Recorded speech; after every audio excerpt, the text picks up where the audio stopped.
విశాఖ ఉత్తర నియోజకవర్గంలో వైసీపీ శ్రేణులతో విస్తృత స్థాయి సమావేశం జరిగింది. సమావేశానికి చీఫ్ గెస్ట్ గా విశాఖ వైసీపీ ఎంపీ అభ్యర్థి జోసెఫ్ ఝాన్సీ, విశాఖ ఉత్తర వైసీపీ అభ్యర్థి కేకే రాజు హాజరయ్యారు. గత 5 ఏళ్లలో జగన్ సర్కార్ చేసిన అభివృద్ధిని, సంక్షేమాన్ని గమనించి ఈ ఎన్నికల్లో వైసీపీ అభ్యర్థుల్ని గెలిపించాలని కోరారు. వైజాగ్ నార్త్ వైసీపీ అభ్యర్థి కేకే రాజు పరిపాలన రాజధానిగా విశాఖను జగన్ ప్రకటిస్తే దాన్ని విష్ణుకుమార్ రాజు వ్యతిరేకించారని ఆయన గుర్తు చేశారు. ఉత్తర నియోజకవర్గానికి సీఎం జగన్ 14,000 కోట్లు పెట్టుబడులు తీసుకొచ్చారని, 15,000 మందికి ఉపాధి అవకాశాలు కల్పించారని కేకే రాజు చెప్పారు. మౌలిక వసతుల కల్పనలో 4,000 కోట్లు ఉత్తర నియోజకవర్గానికి కేటాయించారని గుర్తు చేశారు. గత 5 ఏళ్లుగా సీఎం జగన్ ప్రజారంజక పాలన అందించారని, ప్రజలంతా వైసీపీ సర్కార్పై సానుకూలంగా ఉన్నారని విశాఖ వైసీపీ ఎంపీ అభ్యర్థి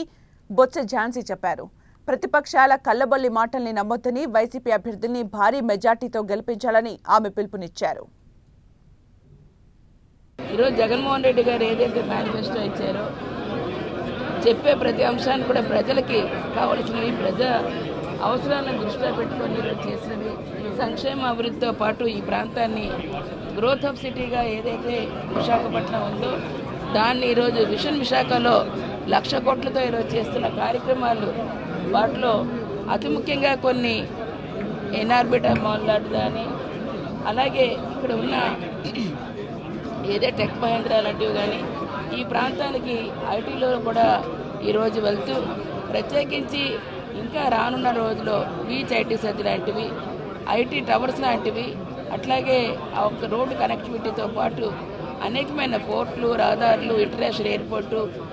మెడికల్ కాలేజీలు, యూనివర్సిటీస్, ఐఐఎం లాంటివి, ఇలాంటివన్నీ కూడా ఇందులో ప్రధానంగా తీసుకొచ్చింతో పాటు ఏపీఐఐసిసి ద్వారా ఈరోజు 2,200 కోట్లతోని ఐటీ టవర్ లాంటి దాన్ని కూడా మధురవాడలో ఏర్పాటు చేయడంతో ఎన్నికల సన్నాహాల్లో భాగంగా ఈరోజు విశాఖ ఉత్తర నియోజకవర్గ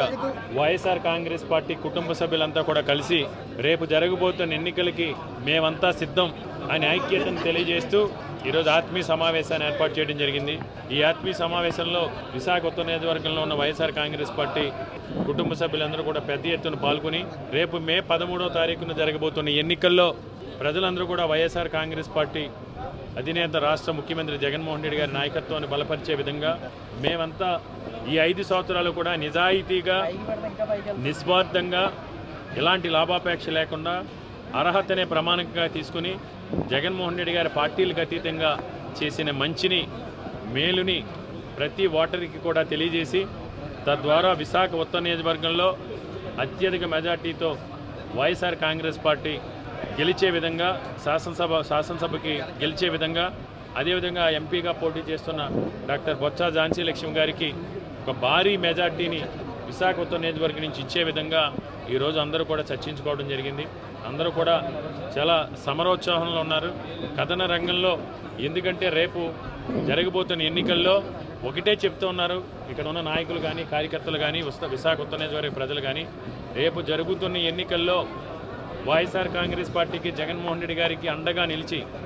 ఉత్తరాంధ్ర ప్రాంత ఆత్మాభిమానాన్ని, ఆత్మగౌరవాన్ని కూడా చాటే విధంగా రేపు ఎన్నికల్లోకి మేము సిద్ధం కాబోతున్నాం. ఎందుకంటే ఇక్కడున్న కూటమిలో ఉన్న నాయకులు, కూటమి తరపున విశాఖ ఉత్తర నియోజకవర్గ శాసనసభ అభ్యర్థిగా పోటీ చేస్తున్న బీజేపీ అభ్యర్థి ఈరోజు ధనహంకారంతో ఈరోజు ఈ ప్రాంతానికి వచ్చి ఈ ప్రాంతంలో వ్యాపారాలు చేసుకుని వేలాది కోట్ల రూపాయల ధనాన్ని ఆర్జించి ఈరోజు ధన ప్రవాహంతో రాజకీయాలు చేద్దామని చూస్తూ ఉన్నారు బీజేపీ అభ్యర్థి. మన ప్రాంతం అభివృద్ధి చెందేది జగన్మోహన్ రెడ్డి గారి వల్ల, వైఎస్ఆర్ కాంగ్రెస్ పార్టీ వల్ల మాత్రమే సాధ్యమవుతుందని అతి పవిత్రమైన, అతి అమూల్యమైన మీ ఓటు ముద్రను సీలింగ్ ఫ్యాన్ గుర్తుపై ఓటు వేసి వైఎస్ఆర్ కాంగ్రెస్ పార్టీకి మద్దతు తెలపాలని విజ్ఞప్తి చేస్తాను.